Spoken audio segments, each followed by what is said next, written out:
সম্মিলিত Islamic bank পিএলসির সম্মানিত আমানতকারী ভাই বোনেরা, আসসালামু আলাইকুম। আমি চট্টগ্রাম কমিটির সহসভাপতি শারমিন আক্তার বলছি। আলহামদুলিল্লাহ, আমানতকারীদের স্বার্থ রক্ষার্থে চট্টগ্রাম কমিটির পক্ষ থেকে গণপ্রজাতন্ত্রী বাংলাদেশ সরকারের মাননীয় অর্থমন্ত্রী জনাব আমির খসরু মাহমুদ চৌধুরী মহোদয়ের সাথে একটি অত্যন্ত ফলপ্রসূ আলোচনা সভা অনুষ্ঠিত হয়েছে।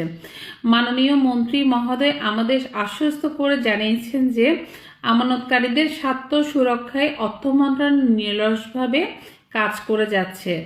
অচিরেই আপনারা এই বিষয়ে একটি ইতিবাচক ও ভালো সংবাদ পাবেন বলে তিনি নিশ্চিত করেছেন।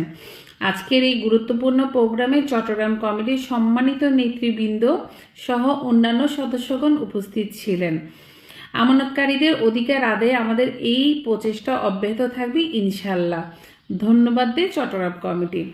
আমি সবাইকে খুশির সাথে এই বিশেষ সংবাদটা আরেকটু স্পেশাল করে বলতে চাই। আজকে আমাদের সুযোগ হয়েছে আমাদের চট্টগ্রামের আমাদের বাণিজ্য মন্ত্রী, আমাদের বাংলাদেশের অর্থ মন্ত্রণালয়ে যিনি আছেন আমির খসরু সাহেবের সাথে আমাদের সরাসরি সাক্ষাতের সুযোগ হয়েছে। উনি আমাদেরকে বলেছে কাজ চলমান আছে, ইনশাল্লাহ আমরা পজিটিভ কিছু আশা করছি। আপনারা সরকারের উপর আস্থাশীল রাখবেন। সরকার আমাদের নির্বাচিত সরকার কখনোই আমাদেরকে নিরাশ করবেন না। আমরা চাই আপনারা যেভাবে এই আন্দোলনে আমাদেরকে সর্বোচ্চ সহযোগিতা করছেন, আর একটু বেশি দলে দলে যোগদান হয়ে আমাদের এই আন্দোলনে আপনারা সর্বোচ্চ সহযোগিতা করবেন। আমরা চাই আপনাদের সবাইকে নিয়ে আমাদের এই ন্যায্য অধিকার যেন আমরা তাড়াতাড়ি আদায় করতে পারি।